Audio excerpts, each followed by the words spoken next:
ব্যাপন বলতে কী বোঝায় তা কয়েকটি পরীক্ষার মাধ্যমে সহজে বোঝা যায়। পরীক্ষালব্ধ জ্ঞানের ভিত্তিতে আলোচনা করে ব্যাপন সম্বন্ধে বাস্তব জ্ঞান পাওয়া যায়। নিচে ব্যাপন প্রক্রিয়ার কয়েকটি পরীক্ষা আলোচনা করা হলো।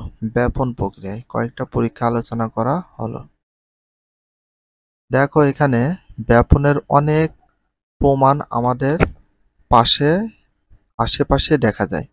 যেমন ঘরে সেন্ট বা আতর ছড়ালে বা ধূপ জ্বালালে সমস্ত ঘরে তার সুবাস ছড়িয়ে পড়ে।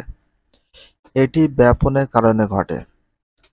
আমরা দেখো ঘরে সেন্ট অথবা আতর ছড়ালে বা ধূপ জ্বালালে সমস্ত ঘরে তার সুবাস ছড়িয়ে পড়ে।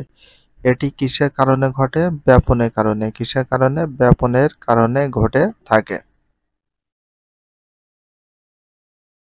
ধূপের ধোঁয়া ও সেন্টের অণুগুলো অধিক ঘনত্ব সম্পন্ন হওয়ায় সম্পূর্ণ ঘরে কম ঘনত্ব সম্পন্ন স্থানে ছড়িয়ে পড়ে। তাই সমস্ত ঘরে সুবাস ভরে যায়। কম ঘনত্ব থেকে বেশি বেশি ঘনত্ব থেকে কম ঘনত্বের দিকে ছড়িয়ে পড়ে তার জায়গাটা দখল করার জন্য। এই জন্য চারিদিকে এদিক ওদিক ছড়িয়ে ছিটিয়ে পড়ে, সেটা ব্যাপন প্রক্রিয়ার মাধ্যমে ঘটে। তাহলে সেন্টের ব্যাপন হলো কাজ পানিতে তুতের ব্যাপন প্রক্রিয়া পর্যবেক্ষণ। দেখো তুতের কেলাস, দেখো হালকা নীল পানি, ঘন নীল পানি, প্রয়োজনীয় উপকরণ তুতে, বিকার, পানি সবগুলো দেয়া আছে। দেখো পদ্ধতি দিয়েছে। কিছু পরিমাণ তুতে বিকারের পানিতে ফেলে কিছুক্ষণ অপেক্ষা করো। তুতে পানিতে দ্রবীভূত হবে এবং পানির রং তুতের রং ধারণ করবে। কেন এমন হলো ব্যাখ্যা করো। পরিশেষে আমাদের চারপাশে সংঘটিত বিভিন্ন ব্যাপন প্রক্রিয়ার তালিকা তৈরি করো। ব্যাপনের গুরুত্ব। জীবের বিভিন্ন শরীরবৃত্তীয় কাজে ব্যাপন প্রক্রিয়া ঘটে। ব্যাপনের গুরুত্ব দেখো, জীবের বিভিন্ন শরীরবৃত্তীয় কাজে কি প্রক্রিয়া ঘটে? জীবের বিভিন্ন শরীরবৃত্তীয় কাজে কি প্রক্রিয়া ঘটে? ব্যাপন প্রক্রিয়া ঘটে। কি প্রক্রিয়া ঘটে? ব্যাপন প্রক্রিয়া ঘটে।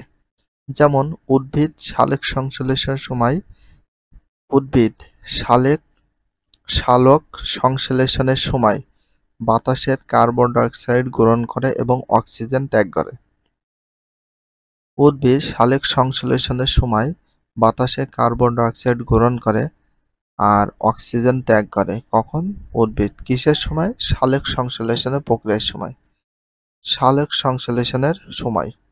তাহলে উদ্ভিদ বাতাসের কার্বন ডাই অক্সাইড গ্রহণ এবং অক্সিজেন ত্যাগ করে কখন? সালোক সংশ্লেষণের সময়।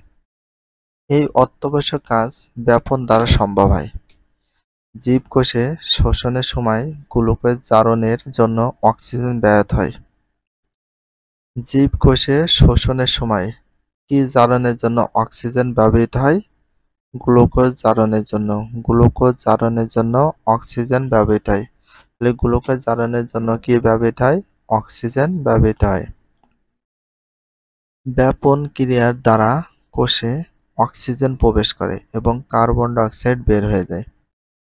উদ্ভিদ দেহে শোষিত পানি বাষ্পাকারে প্রশোধনের মাধ্যমে দেহ থেকে ব্যাপন প্রক্রিয়ায় বের করে দেয়।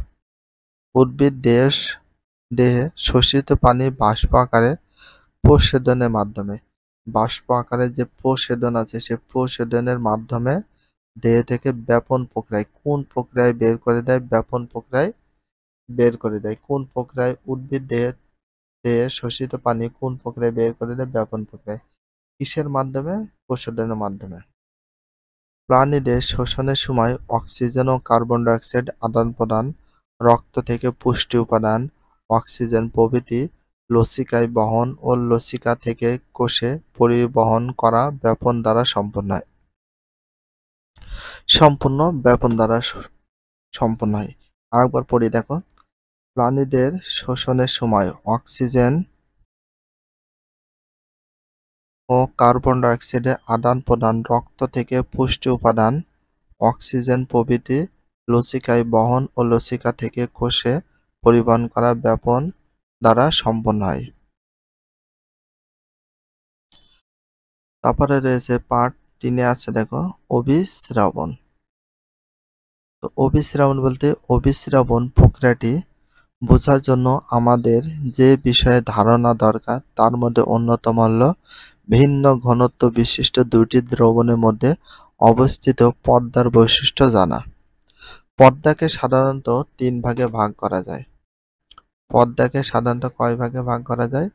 3 ভাগে ভাগ করা যায়। পর্দাকে সাধারণত কয় ভাগে ভাগ করা যায়? 3 ভাগে ভাগ করা যায়। পর্দাকে সাধারণত কয় ভাগে ভাগ করা যায়? 3 ভাগে ভাগ করা যায়। যেমন অভেদ্য পর্দা, অভেদ্য পর্দা, ভেদ্য পর্দা আর অভেদ্য পর্দা। দেখো, অভেদ্য পর্দা, ভেদ্য পর্দা আর অর্ধভেদ্য পর্দা। অভেদ্য পর্দা, যে পর্দা দিয়ে দ্রাবক ও দ্রব্য উভয় প্রকার পদার্থের অণুগুলো চলাচল করতে পারে না। যে পর্দা দিয়ে দ্রাবক ও দ্রব্য উভয় প্রকার পদার্থের অণুগুলো চলাচল করতে পারে না তাকে অভেদ্য পর্দা বলে। তাকে কি বলে? অভেদ্য পর্দা বলে। একটা সংজ্ঞা, তার সাথে একটা প্রশ্ন। অভেদ্য পর্দার ভিতর আছে পলিথিন, এটা কখনো ভেদ করে যেতে পারবে না।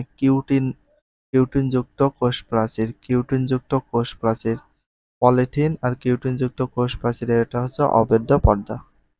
ভেদ্য পর্দা, যে পর্দা দিয়ে দ্রাবক ও দ্রব্য উভয় অণু সহজে চলাচল করতে পারে তাকে কি বলে? তাকে অভেদ্য পর্দা বলে, মানে ভেদ্য পর্দা বলে। যেমন কোষ প্রাচীর, এটা হচ্ছে ভেদ্য পর্দা। ভিডিওটি এখানে শেষ করছি। যদি ভিডিওটি ভালো লাগে চ্যানেলে সাবস্ক্রাইব করে ফলো করে দিও, তার সাথে একটা লাইক এবং একটা কমেন্ট করে দাও। নেক্সট ভিডিও পাওয়ার জন্য অবশ্যই বেল আইকনটা অল করে রাখো, যাতে নিউ ভিডিও আপলোডের সাথে সাথে সর্বপ্রথম তোমাদের কাছে নোটিফিকেশনটা পৌঁছে যায়। If you love this video please subscribe my channel, like, comment, share, hit the bell icon for getting next video. So everyone take care, love you, আল্লাহ হাফেজ, বাই বাই।